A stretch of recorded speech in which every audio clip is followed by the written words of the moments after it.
usually opioids prescribed for a chronic pain problem. I wanted to continue taking the opioids because they were the only thing that helped. The goal of the interdisciplinary team is to reduce reliance on opioid medications. Dr. Dole has been really helpful in that respect because he changes the medication. He changes it from one type of opioid to a different type? Yes. Mm-hmm. And in doing that, I'm able to take less than I was overall. It's that communication that's ultimately going to lead to better patient outcomes. And I think that's what we're doing, which is so heartening. The interdisciplinary approach to pain management is fairly new and is more expensive than traditional pain management. It takes money. We don't get reimbursed for some of our services, but I really do think that we have shown that we have a really good return on investment, and the patients are happier because they feel like they're being seen by a whole team, and they don't really need just that one opiate. I'll make that appointment for you. Okay. How does that sound? That sounds wonderful. I think you're doing great, Susan. Every time I or one of my colleagues writes a story on the opioid epidemic, we get responses from families, fathers, mothers who have buried children a week earlier, and they want to sit down and talk with us. And sadly, it's the same story. It's the same tragic set of circumstances, except for the names and faces. There's just no end to these stories. In my job, you deal with a lot of people who suffer losses. And there are people who lose a loved one and they cannot move on. There are people who lose a loved one and turn around and say, what can I do? That's what Jennifer was doing. So Cameron was my son. He passed away 5 years ago of a heroin overdose. I never in a million years thought that, my boy would be a heroin addict. So like I said before, and I'll say it again, I love life. I love all of its fights. I tested. Cameron was a student and athlete at one of the top high schools in Albuquerque, New Mexico. He was wrestling and he broke his collarbone and he had to have surgery. So he was prescribed Percocet. He was injured about 3 months later again in a football injury and broke his other collarbone. And he didn't require surgery the second time, but they gave him more painkillers the second time. You're given 30 pills by a doctor and you think that they need to take all 30 of them because otherwise why would they give you so many? It didn't even cross my mind that it was something that was dangerous or addictive or anything like that. It's fairly typical.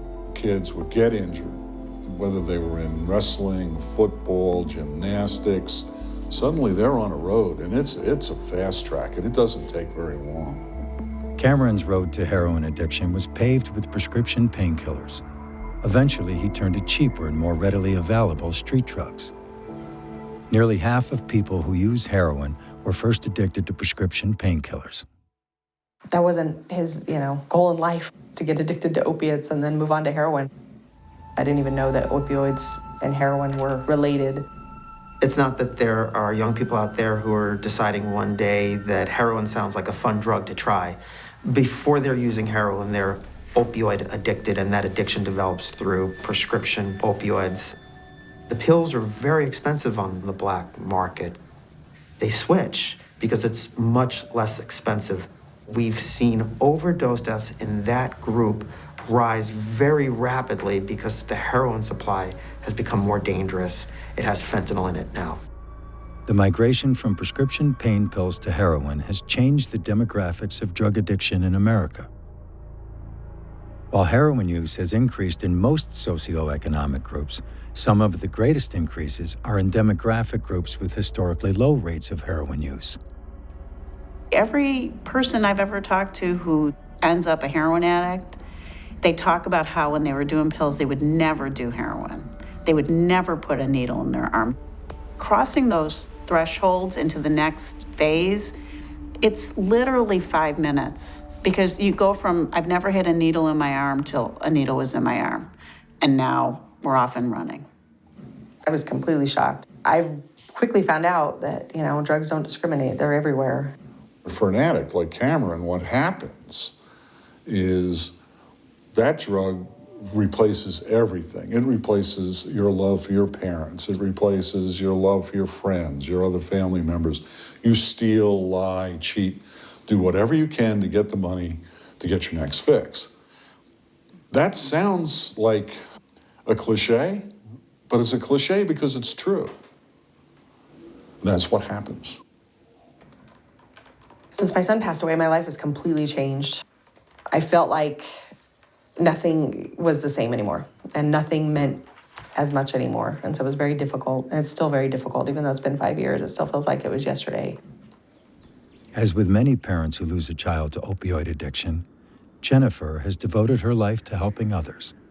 She started Serenity Mesa, a youth addiction recovery program. Anybody want a sloppy Joe?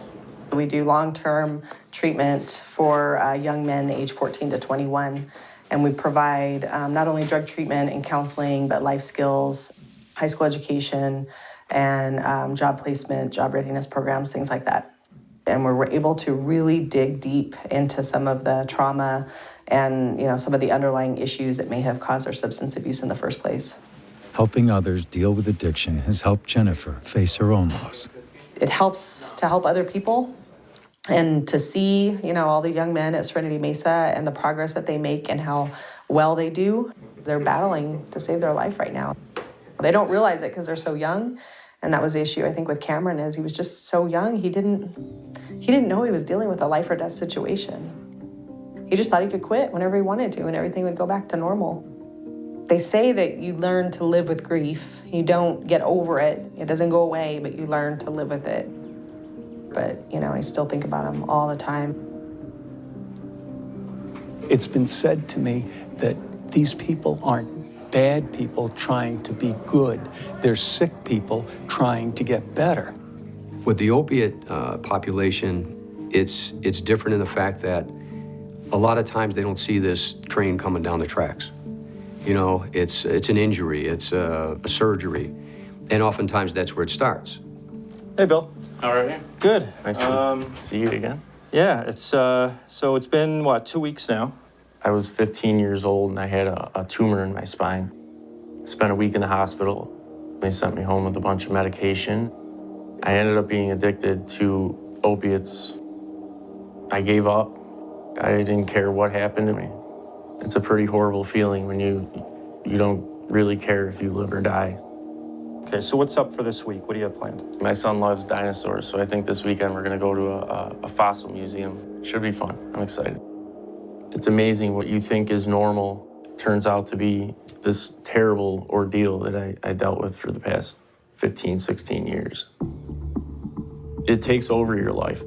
It's sickening to even think of the things that I've done and the people that I've hurt, and just not to even care at the time what was going on. I think deep down, every addict has a desire to not be living that life anymore. I think that desire has to be strong enough to want to change, to outweigh the draw, the pull from that part of the brain that's been sort of hijacked by the addiction. Opioids are one of the toughest addictions to break. Opioids produce an addictive euphoria that alters the chemistry of the brain. According to the National Institute on Drug Abuse, treatment programs that focus only on abstinence do not result in long-term recovery. The reality is there's no fix, there's no cure for this disease. There's a lot of work involved in this. It's not just a quick fix or a miracle cure. There's not a magic bullet out here. We don't have a one and out, like, come in and we'll save you and you're gonna be all good. It's a long and difficult road. Opioid addiction is a chronic disease, like diabetes or heart disease. All need to be managed for a lifetime. Treatment for addiction typically includes some form of individual or group therapy. What you become when you get high is not who you are. Who you are is sitting in this chair today, fighting, struggling with the courage, the faith, and the hope that tomorrow could be a better day. The disease can be arrested. You can lock it up and lock it up forever, and as long as you don't put that key in the lock and turn it and let it loose, you can be free from the horrors of addiction. Things got really rough for me before they ever seemed like they were going to get better. I can remember one time I was working with a family, and the day the young man was to leave our facility, the mother thanked me. She said, "Thank you for curing my son." And I said, "I'm sorry, there's really no cure. This is a daily reprieve contingent upon what your son is going to do moving forward." It's hard as hell to bring yourself to a program like this, to do something to really change your life and get outside of your comfort zone. Treatment must address changes to the brain caused by opioid addiction. Medication-assisted treatment is a proven effective treatment for individuals with opioid use disorder.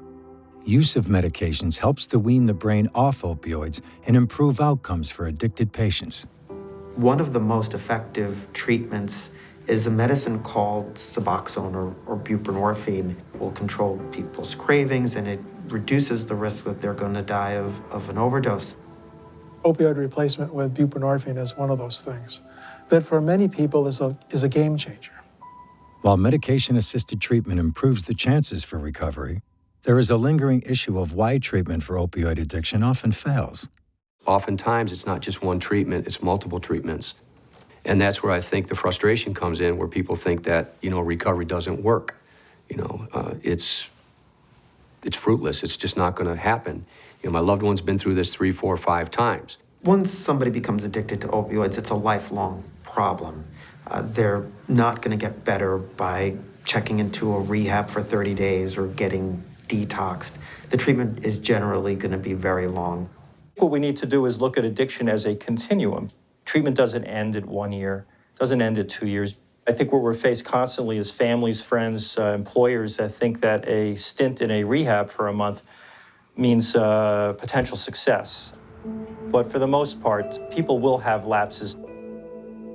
Because information about treatment is not well documented, it is hard to know how many people relapse. But relapse does not mean failure. You go into treatment and it doesn't fix you. And you're going to have people who fall off the wagon.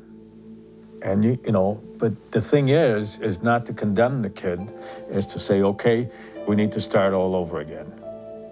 We have to prepare people for a relapse better because it is likely. That's what the research tells us. That's what we see on the ground. And families, people need to be prepared for that.